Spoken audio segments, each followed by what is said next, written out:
Hello, and welcome to Dishing Up Nutrition's midweek segment called Ask a Nutritionist. My name is Brittany Vincent, and I am a registered and licensed dietitian at Nutritional Weight and Wellness.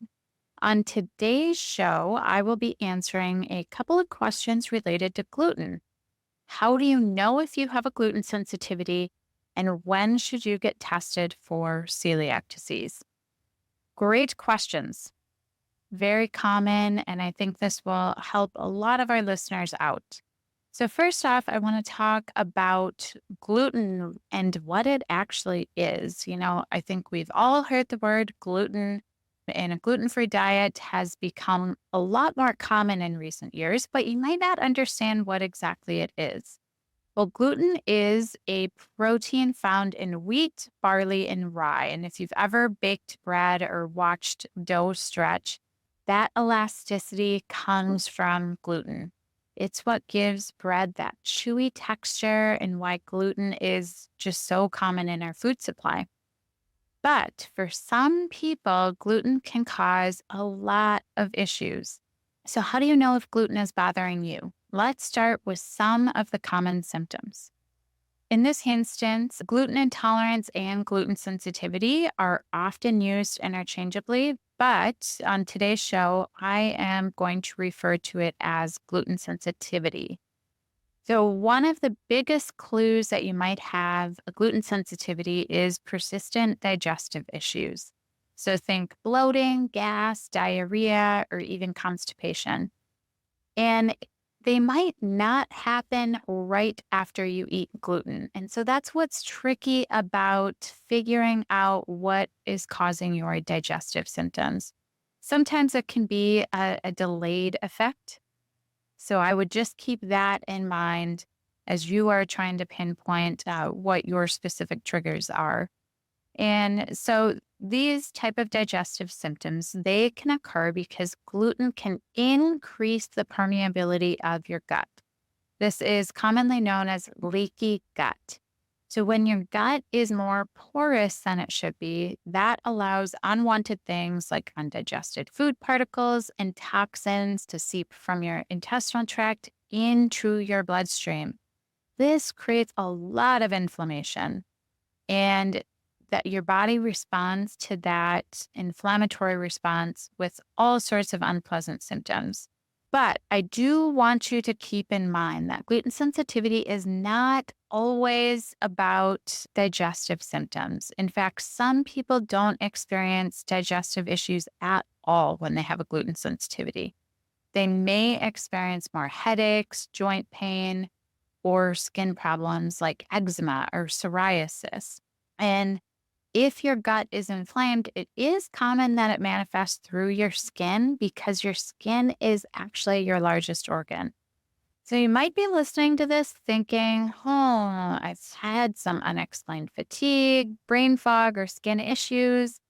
Maybe it's worth considering whether or not gluten is playing a role.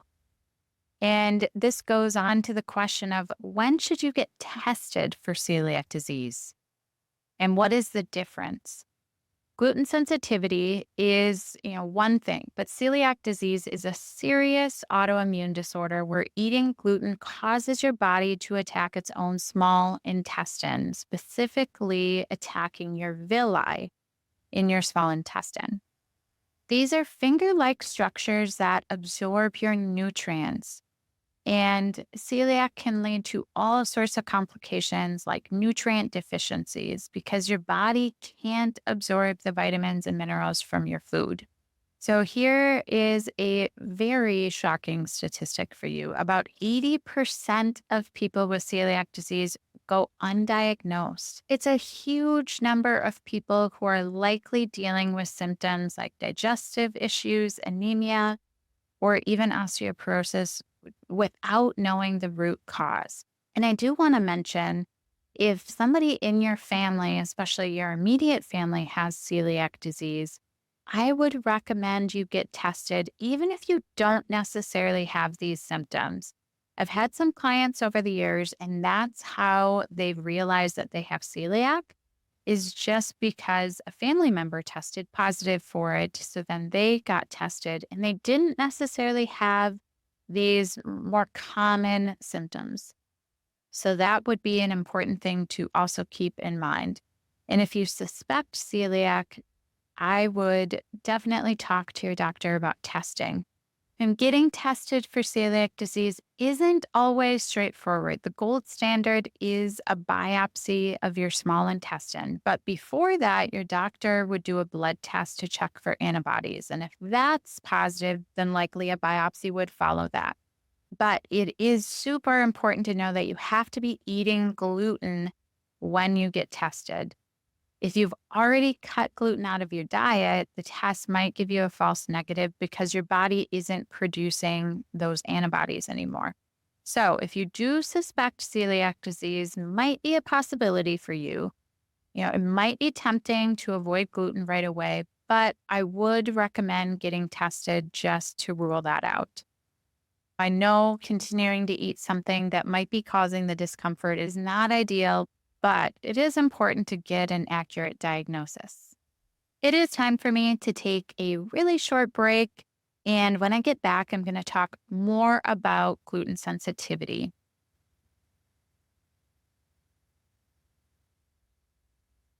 So I talked about celiac disease, and now I'm going to dive a little bit more into gluten sensitivity. So let's say you do get tested for celiac disease and you are negative, but you still feel crummy when you eat gluten.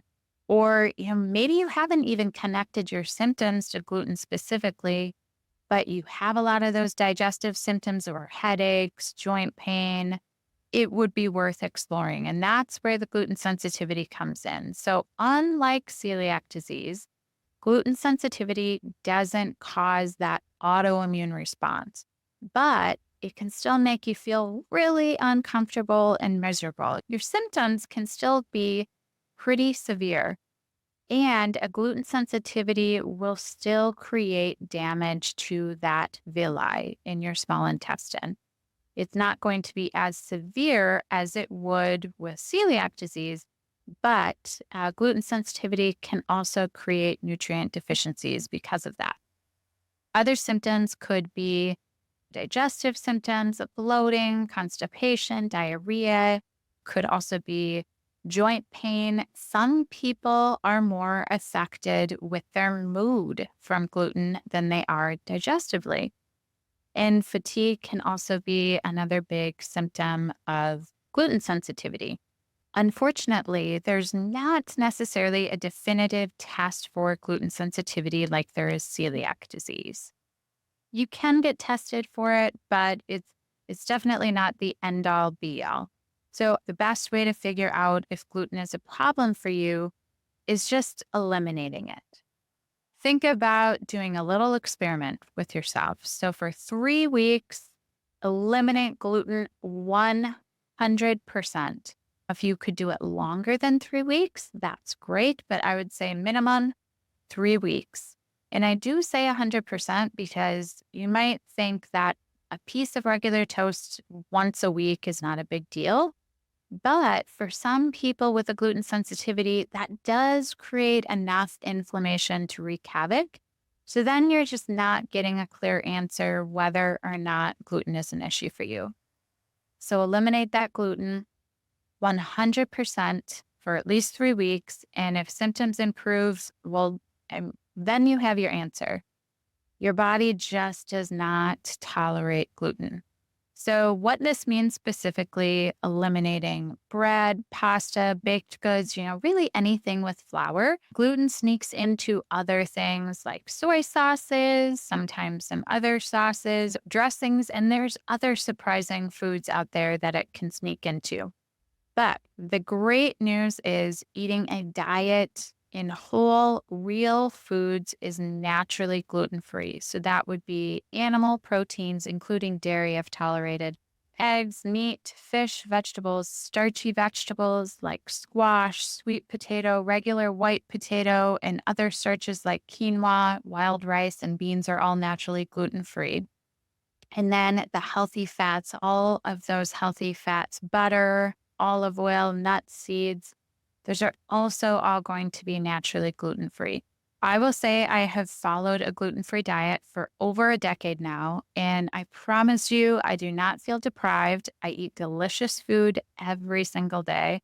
And what really helped me when I started to eat a gluten-free diet is I thought about what are the meals that I really love that are naturally gluten-free. I personally enjoy Asian flavors. And typically, Asian food is naturally gluten free if you just swap soy sauce for coconut aminos or Bragg's liquid aminos.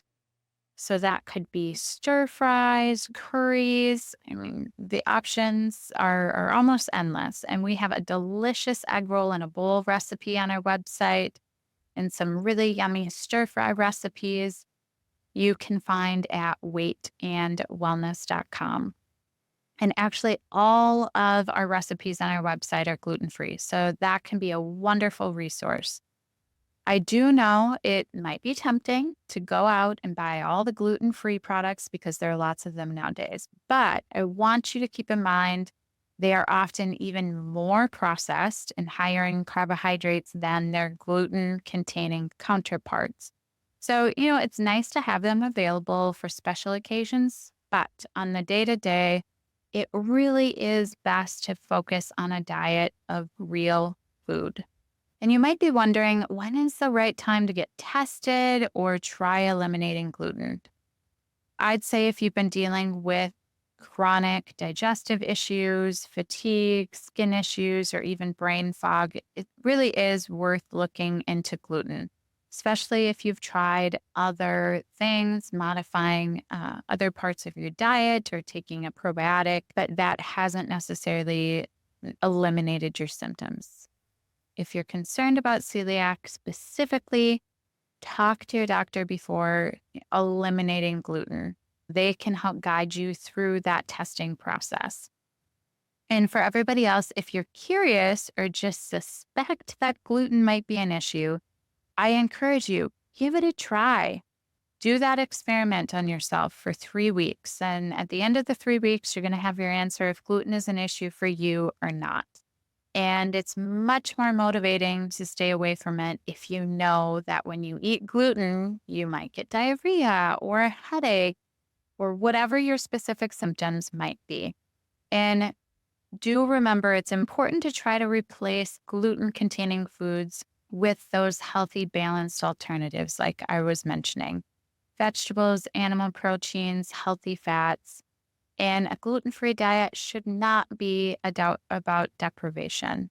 It really should be about fueling your body in the best way possible while still enjoying really delicious food. Whether you're dealing with digestive problems, skin issues, or unexplained fatigue, gluten might be worth investigating. If you think celiac disease might be a possibility, get tested while you're still eating gluten. And if not, try eliminating gluten for a few weeks and just see how your body responds.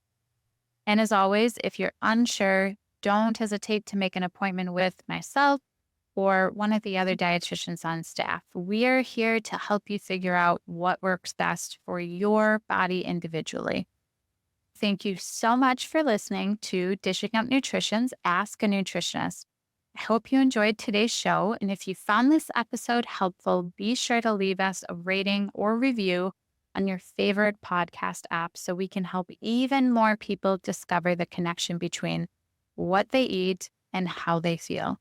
And if you yourself have a nutrition question that you would like us to answer, I invite you to join our private Dishing Up Nutrition Facebook community. Just search Dishing Up Nutrition on Facebook.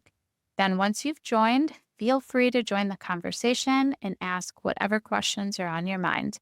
Thanks so much for listening and have a great day.